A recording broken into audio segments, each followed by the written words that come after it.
Hello dear students, welcome back to my channel physics SPC. Moving charges and magnetism का एक question. A symmetric star shaped conducting wire loop is carrying a steady current I as shown the figure. The distance between diametrically opposite vertices of the star is 4a. The magnitude of the magnetic field at the center of the loop is, और ये figure दे रखा है। इसमें आप counting करोगे तो ये 12 side है पॉलीगॉन की। इसे पॉलीगॉन कह सकते हैं आप, 12 साइड का एक पॉलीगॉन। 1 2 3 4 5 6 7 8 9 10 11 और 12। और कोई भी पॉलीगॉन होता है वो सेंटर पर 360 डिग्री एंगल बनाता है, और इसमें 12 साइड हैं तो एक साइड के द्वारा बनाया गया एंगल कितना होगा? वन साइड द्वारा एंगल बनाया जाएगा 360 डिवाइड बाई 12, तो ये 30 डिग्री एंगल बनाएगा एक साइड। कोई सी भी एक साइड इसकी 30 डिग्री बनाएगी। जैसे ये सेंटर है आपका, और ये सेंटर हो गया, जो कि ये देखो ये 2a है तो ये 4a है, सॉरी ये 2a हो जाएगा, ये 2a, क्योंकि ये 4a है तो सेंटर है तो ये 2a हो जाएगा। और इसकी कोई भी एक साइड, जैसे मैं ये वाली साइड ले लेता हूँ, यहाँ से यहाँ तक पी क्यू साइड की बात कर रहे हैं, ये इसके जो एंगल बनाएगा सेंटर पर, ये वाला और ये वाला, ये 30 डिग्री बनाएगा बेटा, है ना। और एक अगर मैं ये वाली साइड भी ले लूँ, पी एन, ये वाली करंट कैरिंग साइड, करंट ऐसे है तो करंट ऐसे फ्लो कर रही है, देखो इसमें, ठीक है। तो ये वाली साइड भी सेंटर पर कितना एंगल बनाएगी? तो ये भी 30 डिग्री बनाएगी, ठीक है। ये क्यों ली बताता हूँ अभी। अब जरा समझो, इसमें 12 फाइनाइट स्टेट वायर हैं, तो एक फाइनाइट स्टेट वायर की वजह से सेंटर पर मैग्नेटिक फील्ड निकाल लिया जाए, और सिमेट्रिकली है फिर नेट निकाल लीजिए 12 साइड का सेंटर पर मैग्नेटिक फील्ड। तो इसका फॉर्मूला हमें पता होना चाहिए सबसे पहले, तो थोड़ा सा फॉर्मूले पे कंट्रोल करते हैं फिर वापस इस पर आते हैं। देखो, कोई भी finite current carrying state wire हो, फाइनाइट, जैसे ये एक एंड ये रहा, एक एंड ये रहा, और इस पॉइंट पर मैग्नेटिक फील्ड निकालना है finite current carrying state wire की वजह से। तो यहां से इस वायर पर परपेंडिकुलर डिस्टेंस लेते हैं बेटा, डी, और जो मैग्नेटिक फील्ड होता है इस वाले पॉइंट पर वो होता है B equal to mu naught upon 4 pi, current लिख लीजिए, और जिस पॉइंट पर मैग्नेटिक फील्ड निकाल रहे हैं वहां से वायर की परपेंडिकुलर डिस्टेंस लिखते हैं, इंपॉर्टेंट है, परपेंडिकुलर डिस्टेंस लिखते हैं, मल्टीप्लाइड बाई, इसको एक एंड से ज्वाइन कर लो और इसको दूसरे एंड को भी ज्वाइन कर लो। परपेंडिकुलर से एक साइड में एंगल है और ये दूसरी साइड में एंगल है। ये डिस्टेंस हम परपेंडिकुलर से मेजर करते हैं। एक तो एक साइड में ये है और ये दूसरी साइड में, देखो दैट मीन्स अगर ये आपका क्लॉकवाइज है तो ये एंटी क्लॉकवाइज, एक एंगल एंटी क्लॉकवाइज लेते हैं और एक एंगल क्लॉकवाइज लेते हैं, ठीक है। तो यहाँ पे हम लिख लेते हैं ऐसे, sine theta 1 plus sine theta 2, ये फॉर्मूला होता है बेटा।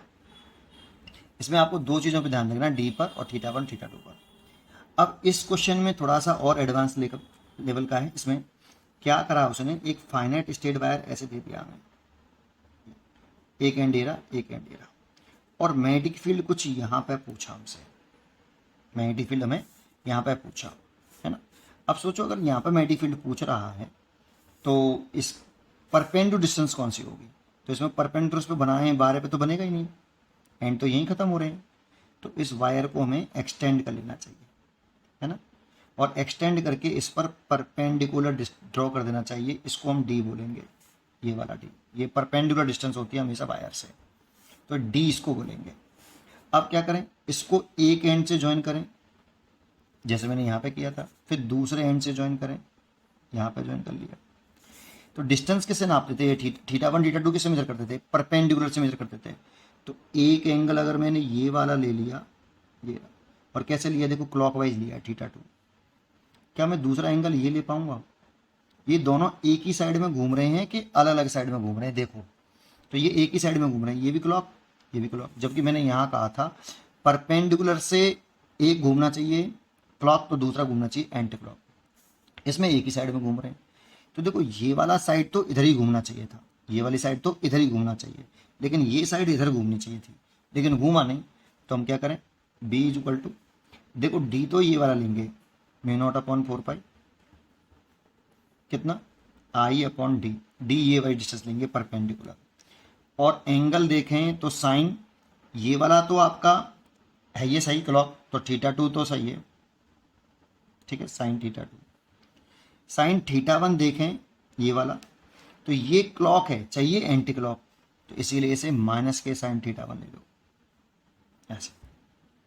अगर आप ये नहीं लेना चाहते हो तो आप एक काम कर सकते हो कि आप ये वाला एंगल भी ले सकते हो, ये वाला, जो कि आएगा 2 पाई माइनस के θ1।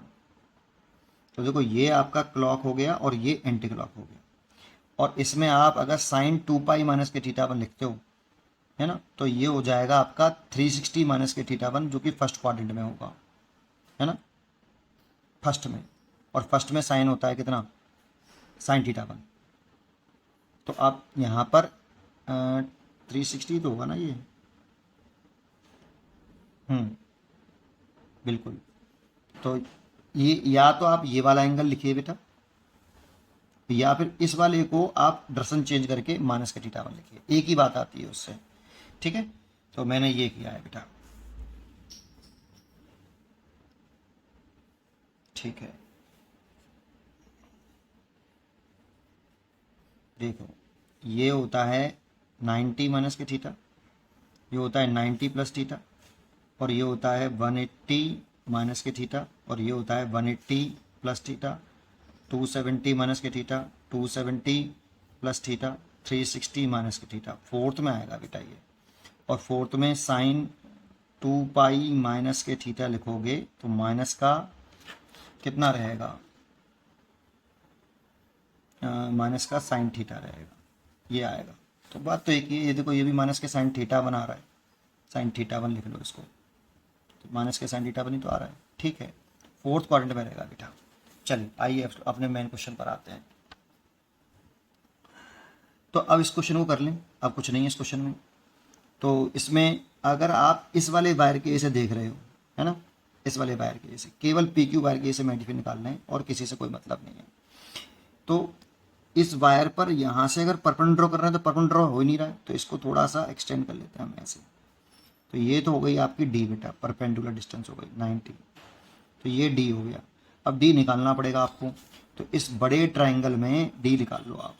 तो cos 60 degree is equal to D बटे 2a, तो डी इज इक्वल टू आ गया 2a cos 60 डिग्री, तो 2a cos 60 की वैल्यू हो गई आपकी 1 बटे 2, 2 से 2 कट गया, a आया। तो डी तो आपका a आ गया, और मैग्नीफाई निकाल लो फिर, b1 equal to mu naught upon 4 pi, ये वाला फॉर्मूला लगा रहे हैं, ठीक है, ये वाला। करंट है आपकी I, और D परपेंडिकुलर सेपरेशन हो गई, साइन, देखो अब इस परपेंडिकुलर से एक डिस्टेंस, एक एंगल तो ये घूम गया हमारा, जो कि θ2 मान लेता हूँ 60 डिग्री, है ना, और एक एंगल आपका ऐसे घूम रहा है, एक एंगल ये घूम रहा है ऐसा, जो कि 30 डिग्री हो गया, लेकिन ये दोनों एक ही साइड में घूम रहे हैं, इसीलिए θ2 तो हो गया आपका 60 डिग्री और θ1 हो गया माइनस के 30 डिग्री, ठीक है। क्योंकि साइन के टेबल में साइन जितना एंगल बड़ा होगा उतना साइन की वैल्यू ज़्यादा होगी, तो इसलिए बड़े वाले को पॉजिटिव मानना, ठीक है। तो sine 60 and minus plus sine minus के 30, तो कितना हो जाएगा, mu naught upon 4 pi I upon D की वैल्यू हो जाएगी a, और साइन 60 की वैल्यू हो जाएगी √3/2, और ये साइन माइनस के थीटा जो होता है वो माइनस के साइन थीटा होता है, और साइन 30 की वैल्यू हो गई 1 बटे 2। यहाँ से 2 एलसीएम ले लें, तो म्यू अपॉन कॉमन ले लें, mu upon 4 pi I upon 2a, तो ये √3 - 1 हो जाएगा, ये b1 आ गया। लेकिन ये एक साइड की वजह से मैग्नीफाइड फील्ड आया इसकी, और इस साइड की वजह से इस जगह में मैग्नीफाइड फील्ड निकालें तो राइट हैंड पाम रूल लगा लो। तो कंट की डायरेक्शन में थंब और finger toward the points, palm के परपेंडिकुलर मैग्नीफाइड फील्ड बाहर की तरफ, है ना, right hand palm rule, finger toward the points होना चाहिए। देखो इसकी वजह से निकालेंगे तब भी ऊपर की तरफ आएगा, है ना, और सबकी वजह से ऊपर ही आएगा, चेक कर लीजिए आप, है ना। तो मैग्नीफाइड फील्ड अपर डायरेक्शन में आ रहा है ये, तो 12 वायर हैं, तो नेट मैग्नेटिक फील्ड निकालेंगे 12 वायर के लिए, तो नेट मैग्नेटिक फील्ड 12 वायर के लिए सबकी डायरेक्शन सेम है, इसलिए 12 v1 करते हैं। तो 12 into mu naught upon 4 pi I upon a, कितना था, μ0/4πi/2a और √3 - 1। तो देखो इस 2 से ये 6 बार काट लो, तो μ0/4πi/a, ये ऐसे कैसे लिख लो, ये 6 का मल्टीप्लाई आगे लिख लो, 6 √3 - 1। इतना नेट मल्टीपल आया सेंटर पर, और ये अब्बर डायरेक्शन में आया। उम्मीद करता हूँ कि आपको ये जरूर समझ में आया होगा। पढ़ते रहिए और खुश रहिए। Thank you. इसकी जो चॉइस होनी चाहिए वो बी होनी चाहिए।